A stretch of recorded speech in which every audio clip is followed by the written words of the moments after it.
I remember earlier in the conversation, you said you had a crystal ball. No, not true. I hope so. I hope so.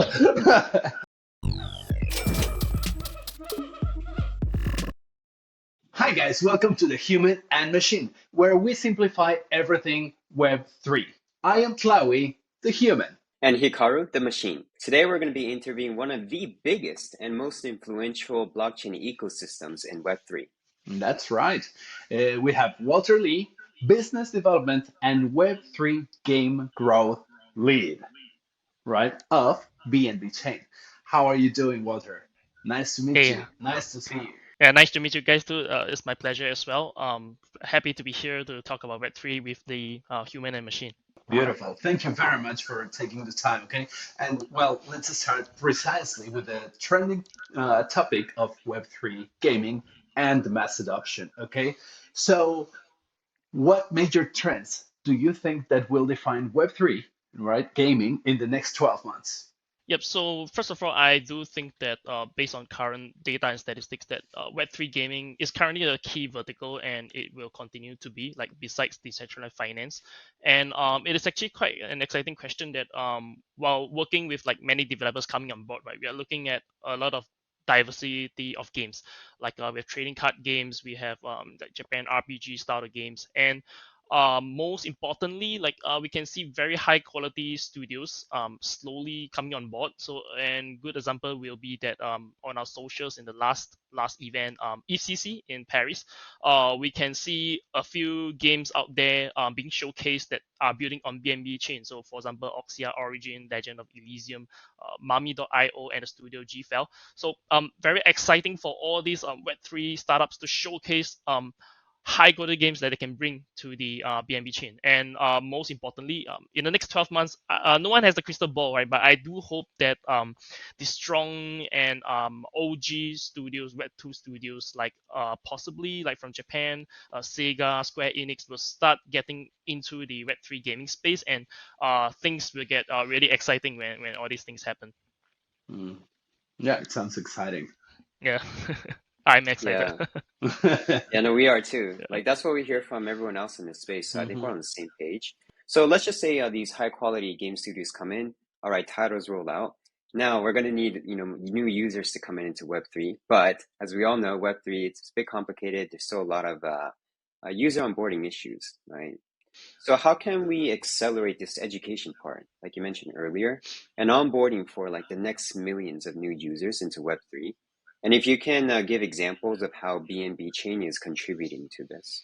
Yep. So the important point that you mentioned, that education is indeed very important, because the Web3 industry is very new. So Web3 gaming even newer. So what we have been doing is that I think on BNB chain, right, we've been working very hard on our socials and blogs and articles to educate people about what actually Web3 is. Like it is more than just non-fungible tokens or blockchain and stuff. It's the everything coming together, including communities, community building and stuff. So this is like actively done on our socials. But one important thing that I think BNB chain as an infrastructure, what we need to contribute is that we have been focusing and listening to the consumers, to the people using Web3, and also developers building Web3 products on BNB chain. So what we can tell, like in the past 1 or 2 years, is that the user journey is very important. Like for gamers, right, we typically just buy a game and we play it. But for some early Web3 games, there might be like requirements to connect your hot wallet, that kind of thing. So all these things should be out of the way. Like a game should be a game. So we see a lot of advancements for this. Like many developers are starting to making it simple and seamless for users to play Web3 games. So a game will be just a game. The technology is on the back end. So very happy for this kind of like improvements. And I do think more and more of such improvements will come into the picture, and that is where we can really bring up the whole Web3 gaming vertical and make Web3 gaming a success. Hmm. Hmm. Yeah. Good you're Yeah. listening. I'm really Yeah. glad you're listening. People like me, the human, I mean, it was such a headache, or it's been a headache, right? So Yeah. I'm glad to hear that. So we're talking about, like reducing the onboarding friction, right, for the new Web3 users. Can you tell us how this layer 1 and layer 2 networks are going to help doing that. Like, for example, the Yep. guest list or the sponsored transaction fees. Yep. So for the layer 1 and layer 2, the main differences is that the different speeds in transaction and the lower gas fees for to build the transaction. So I think this is more towards the developer side of things. Like they can leverage on the big ecosystem of layer 1 and then build some functions on the layer 2 to make full use of the speed and lower gas fees of layer 2. So to reduce transactions, I would say regardless of layers 1 or 2, it still boils down to like what we discussed earlier, as well as the user journey and the education. So further examples will be like social logins, like you mentioned, it's difficult to play a game, right? But some games are now like linking up with your Google ID, for example, and then just perhaps just logging in your emails and you're able to play. So the key thing is that I think developers should understand what exactly is a blockchain or a Web3 function. Like we should make meaningful use of the tech. Like in the early days of the Web3 gaming, I think there are too many like sort of meaningless transactions on chain is for the sake of just building like using the blockchain's transaction. But we should make use of the immutable nature, the binary nature of smart contracts to sort of make use of Web3. For example, like in competitions, Web3 esports, right? The distribution of the prize pools can be via tokens on a smart contract. So it is binary, right? The winner will get this amount and stuff, and it will be executed accordingly. So in this way, then gas fees will be meaningful because you want the validators to prove that the transaction happened properly and safely, and overall everything will be immutable and transparent. So I think by using the technology properly, it will reduce the onboarding friction for all the Web3 users, and education will make people understand why you pay gas fees for certain transactions and why you use the technology this way. So yeah, I hope this will continue to improve over time as well. Yeah. Yeah, nice. Yeah, Sounds you made a good, man. very good point. Yeah. Yeah. Like Thanks. I Very think good. as the Web3 industry progressed, like people realize that you need to use the technology properly. So instead of just trying to all use, layer one Ethereum for everything, people know that it just doesn't work. Yep. Feeds Yep. performance. Correct. So now you have like layer twos, and I even heard like layer threes coming up too. Let's talk Yep. about Yep. So BNB that's the Chain's interesting new thing. layer Yeah. two. Yeah, Yeah. Sure. opBNB. Mm. Yeah. So I guess if you can first start talking about, how does this new opBNB benefit the BNB Chain's ecosystem as a whole? Because you guys already do have a layer one, right? Mm. Which is the BNB Chain Hmm. itself. Yep. Okay. So actually, BNB in BNB chain means build and build. So we are an infrastructure. So what we want to do is that as the technology like improves after layer one has been matured for a while, many other chains are developing layer twos with faster transactions, lower gas fees. So as BNB chain, we believe that we should provide the extensive and useful tools to all the developers to Hmm. build up BNB chain's ecosystem further. So that is why other than opBNB, we also have other layer tools like zkBNB, which is optimistic rob and zero knowledge rob layer tools respectively.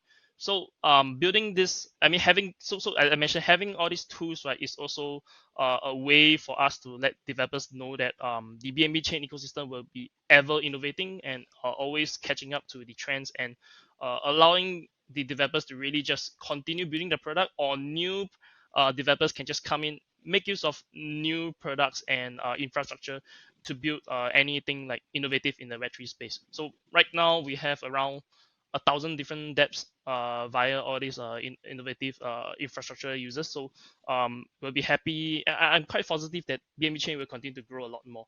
I would also like to touch on. I think we'll touch on later as well, right? Like we have a decentralized storage space system called Greenfield, so we'll be happy to talk about that further. But that Hmm. is also an example of how we are always extending our infrastructure for developers to do well on our ecosystem. Yeah. Okay. Okay. Great. Now, following what you're just saying, right? Like, imagine I'm a project, right? So, what factors should I consider, right, when choosing between BNB chain and BNB, or perhaps both? Can you Yeah. tell something about it more? Yeah, sure.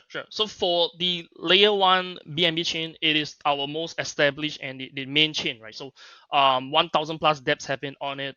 3 million transactions are happening on it every day. So what I suggest is that usually for projects that wants to leverage on all the benefits of the ecosystem, the activeness, the users, the main functions are typically built on layer one, the BNB chain layer one, and then because both chains are EVM compatible, that means developers can build on both easily. Their application can link to both layers easily. So, for transactions or functions that maybe your game require access to a lot of NFTs and the NFTs needs to be moved around or sticked around or have other Mm-hmm. functions very quickly and many times. So that is where you put the function on opBNB, where we have around, it's on testnet now, it's not on mainnet yet, but it will roughly be like 80 to 90% cheaper in gas fees and sort of like almost twice as fast, twice faster than the Mm-hmm. layer one. So I think this is currently the main considerations, and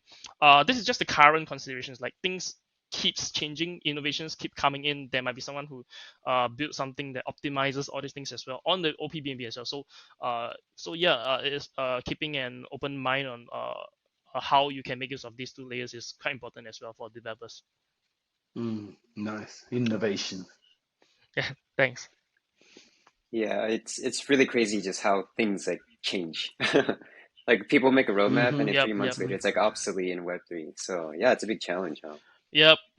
Yep. Yeah. And the Yeah. interesting thing is that we provide the infrastructure, so developers build the products, right? So sometimes we don't even know. I myself don't even know what is the next product that may happen, Mm-hmm. building on the infrastructure that we provide. So that is the interesting thing. Mm-hmm. Yeah. Interesting. So then when it comes to like opBNB, um, there are many other layer twos, right, that are also fast and cheap and XYZ. So how do you think it compares to like some of the existing other alternatives in the market for layer twos? Yeah. Okay. So for BNB chain, we typically do not like view any other chains as competitors or anything like how I'll do it is that maybe I'll divide into like the examples I divide into two main group Polygon and Avalanche as EVM compatible chains. So is actually what they are building is quite similar, I would say, to like ZK BNB and opBNB, is focusing on giving developers more infrastructure to build and then increase the ecosystem further. So for I would say for IMAX is a little bit different. They are API based tech, but they are currently, I think they announced partnership with Polygon to build ZK EVM. So what we can notice is that everybody is sort of like converging towards being EVM compatible, and I believe this is the way that everyone will slowly build out their ecosystem. So overall, like right now, I would say that because Web3 is a decentralized world, right? No chain will, definitely there won't be any chain that will like monopolize anything because of the decentralized nature. There will be various chains on board all the time, building together, and I think all of us like in the chains do believe that this industry it will just continue to grow. So let's say regardless of the market shares of any chains, the whole industry, if it grows by 5 times, then everybody gets to benefit. This includes the consumers that as more and more dapps or games come on board, users get to play games, they get empowered to own their data. So I think this is how we view the overall Web3 space for both layer 1 and layer 2, I would say, for gaming, like with all the other chains together. We will grow together. Yeah. Mm-hmm. Mm-hmm. Yeah, the sun shines for everyone, right? Especially Yeah. where it's such an early stage that Yep. yeah, Yep. of course. That's great. So I remember earlier in the conversation, you said you had a crystal ball. No, not true. I hope so. I No, hope so.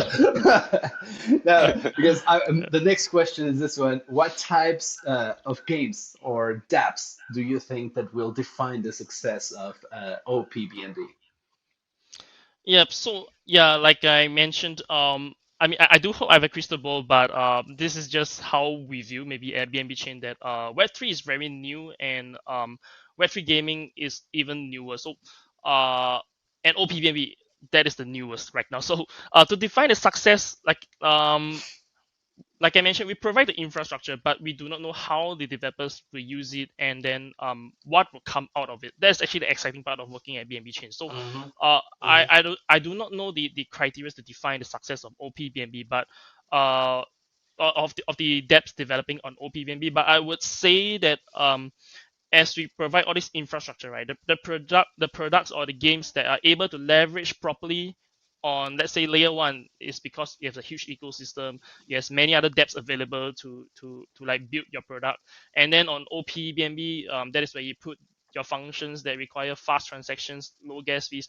The product that is able to leverage on all this new technology quickly and then provide the value to the users on BNB chain, right, is the one that will probably be defined as probably successful for now, right? Because the Web3 space is very dynamic. Like products can be successful for a while, and then the next one comes up, next one comes up. This is the typical thing at innovative and new space. So yeah, I do not know how to define, but I'm quite sure the ecosystem will just continue to grow, and I guess everyone is considered let's say a success as long as you're able to build a product that brings value to the community.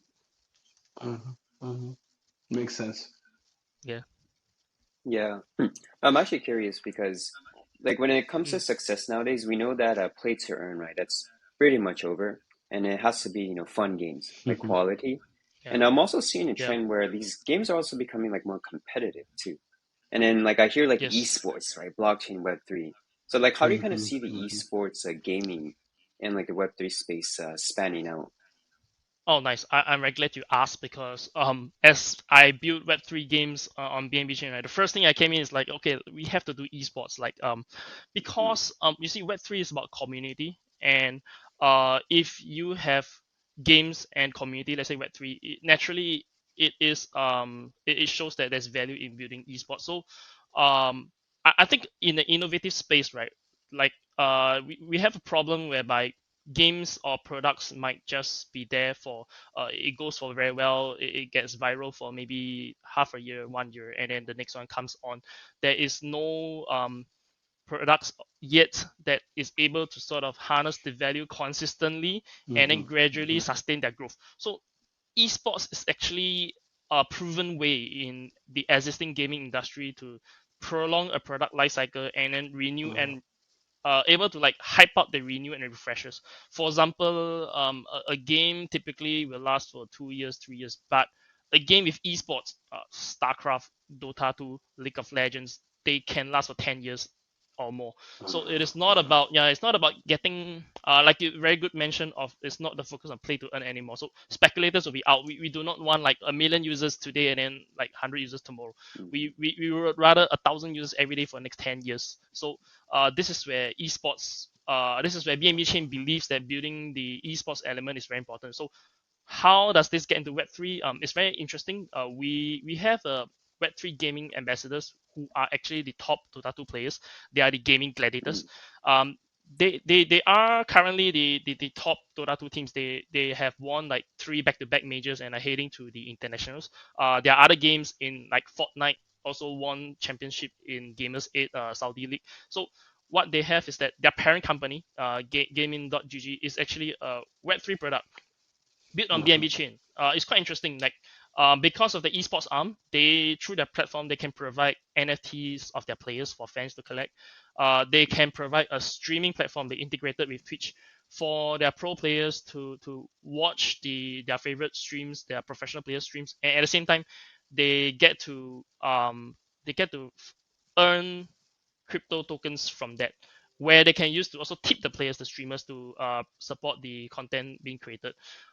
Many interesting things going on the platform. Like you can also like provide your GPU hash rates to farm, to provide to AI farms or other purposes, and in return the platform will give you crypto tokens, and the crypto tokens can be used to purchase uh, NFTs and also like Web2 games, like for example Apex Legends coins, that kind of thing. All these things are, there's so many things. So that is why BNB Chain is like very happy to have gaming gladiators with us on this Web3 gaming and esports journey. So yeah, do check that out as well. mhm. Yeah, I like this sense that you guys, everyone involved in this yeah, industry is really willing to listen, learn, understand, adopt and change over and over and over and over again. yeah, I really unlike, I'm an old man, like I've seen so many different industries come and go. And this one is one that is like, okay, like let's look back. What did they do wrong, right? How do we do it better? So I like very much that approach. Thank you. So let's, if you don't mind, guys, you talked a little bit about the decentralized storage network, right? Greenfield. So shall we go to Yeah. that? Yeah. Sure. I Sure. would Happy like, to. thanks. I would like to ask you because when Hikaru told me about this, I was like, wow, that's so cool. And he said, wait. I was like, oh, what? It's not all, you don't have all pros and no cons. So can you please tell us what are the pros, what are the cons of decentralized storage network like Greenfield, right? Compared to centralized cloud storage services? Yeah. Sure. Sure. I think it's difficult to point out exactly because it is a very new industry right now. But the thing that it offers to developers is that Greenfield is a fully decentralized cloud storage service. So there are a lot of like cloud storage services that you see now in the Hmm. space. They are more of like maybe software as a services for the consumer. So right now the Greenfield is actually more of like I think it's targeted more towards developers to build products out of this technology. So what it does is that your data that you store is fully sort of like broken up into pieces and then stored by decentralized validators on the Greenfield network. So with this network, right, that is where you can build a lot of different products out of it. You can produce like content that probably is get kept by maybe your wallet hash. You can create actually another like cloud storage service for consumers this time, but the backend is Greenfield, so that the users are aware that because like for some cloud storage services you do not know backend where are the data stored and stuff. So for Greenfield, at least looking at the white paper and the blockchain explorer, you can know that your data is like fully decentralized. This is also a good um, development tool for I say like projects that are looking towards to be fully decentralized, like maybe DAOs, like decentralized Hmm. autonomous Hmm. organizations. You know, if they have data that they want to really be in the like fully decentralized space, they can make Hmm. use of Greenfield for their infra design as well. So these are the pros. So for the cons, I do not really know yet. I mean, currently we are sort of like bringing all the good stuffs of Web3 into this decentralized storage space, right? So, and it is in a test net. So, perhaps, I mean, we are always in the culture of learning. So, perhaps when it Hmm. launched or when more testers give us feedback, we can understand the cons better. And BNB Chain will always look towards like improving that con and then yeah, making it into a pro. Yeah. So, so this is what I have for now. You know what you guys remind me? Do you remember the early years of Google Oh when yeah, they tried everything and they were really receptive and they just kept like putting things together and what stuck was good and the yeah, that left was just correct. gone. Kind of like this. Am I right? Yeah, that's the spirit. That's why we are called build and build. So we just focus on keep building and building, and then concentrating on what Mm-hmm. brings value, and then yeah, consistently giving more. Yeah, Beautiful. thanks. Cool. Okay, so Yeah. so how can developers get help for building on BNB Chain's Greenfield? Okay, so first of all, I believe for this, our socials will be shared. For BNB Chain, our most active socials, I would say, is our Twitter. You can check Hmm. us out at BNB Chain. And also, if you need a personnel to speak to for business development and growth, it'll be like myself, right? So, you can share my socials. Feel free to talk to me. Even if you are like, you need not like have the idea, oh, I want to deploy anything on BNB chain. I want to use Greenfield. Just a chat on Web3, understanding the whole growth together, building together, it is fine as well. So I'm always happy to talk. And yeah, this I think these are the few ways that you can get guidance. Maybe I also touch on that our Discord BNB chain provides like 24/7 technical support as well. So it will be helpful for developers to join that as well. Hmm. Okay, Yeah, thank you. Yeah. welcome. I just thought of this, like for the human and machine videos, right? We have terabytes of data, and we're always open to, storage networks because one Oh, is just never enough. So, yeah, I mean, if you Hmm. want to NFT our entire yeah, I video think collection, that's a use yeah, case. that yeah, that's a Hmm. use case because I think network engineers will understand that let's say if you use a cloud service for your data to be safe, right, you need to manually design it to be like redundant across different servers and stuff. Yeah, but for like Greenfield, it naturally does that. So your data will be sort of like safe as long as all validators still are there, right, to keep your data. Yeah, so yeah, yeah, that's good. You can consider that, yeah. Using Greenfield. All right, we'll be your next customer. Yeah. Yep, for sure. Awesome. Awesome. Well, guys, I don't know what you think, but shall we go for the takeaways? Or what about what would you say to your community? Right? Communities are everything for Web3 projects and more gaming and all that we're talking about. So, what would be your message? Yep.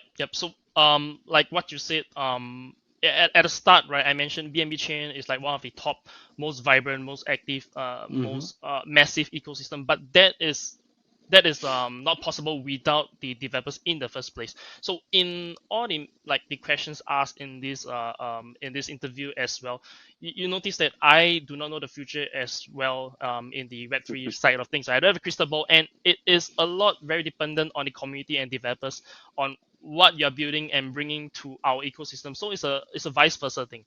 BNB Chain, with the massive ecosystem, we continue to bring in tools and infrastructure growth for developers to do well, and also attract new developers to come on board. And in turn, the growth is actually created by developers and community themselves. So we Hmm. are sort of, this is the spirit of Web3, right? Community is very important at BNB Chain. So I look forward for BNB Chain to continue this growth. We value our developers a lot, so we look forward to engaging more with the community and developers. And yeah, let's build and build. Yeah, Build it, build. yeah, Nice. build and build. I like that as well. Very nice. Yeah, it's really cool, actually. Yeah. Yeah. Like, I was actually wondering why, Binance Smart Chain, right, BSC, back in the day Mm. rebranded. And I was like, okay, now it makes sense that the emphasis Yeah, is keep yeah, you building, keep checked it out building. right. Yeah, Binance Smart Chain changed into BNB Smart Chain. Yes, Yeah. that Mm, that is the key, because yeah, I think the idea of build and build is very good for the Web3 concept of things. You just focus on building True and that. building, and the value will just come in. Yeah. absolutely. That's beautiful, man. Yeah, great. Yeah. True that. So, anything else, Mr. Machine? Anything else, Walter, you want to say before we close this one? I think I have. I mean, I have enough. Perhaps Yeah. look out for like our Web3 gaming initiatives coming out on BNB Chain for the next 12 months or so. Yeah, Hmm. it'll be very Hmm. exciting. Yeah. Awesome. Yeah. Perfect. Yeah, Machine. actually on our channel, we did have guests, that are actually in Web3 gaming, building on BNB chain. So Hmm. I'm pretty sure, they're making Oh, Hmm. that's lots of great. advancements. Yeah, infrastructure wise, you guys are always upgrading. So there has to be something new. And we do want to invite you maybe, 3, 6 months down the road and just talk about all the new Hmm. updates. Because as you said, right, you can't predict it Uh, now, but we know for sure there's yep, going to be yep, lots of new stuff to talk about. yep, Absolutely. yep. Absolutely. Many games coming up. Yeah. That's Yeah. cool. Awesome. Well, Walter, thank you very much for your time, and it's been really good, really good. Real pleasure. Machine, anything else, or that's it? Finish it. No, that's all. Yeah, You thanks, finish Walter. it. Thanks, Jimin. Okay. Thank you, human and machine. It's my pleasure as well. Take care, man. Perfect, Cheers. perfect. Thank you very much. All the Take care. best. See You ya. too. All Bye right, bye. bye. Bye bye.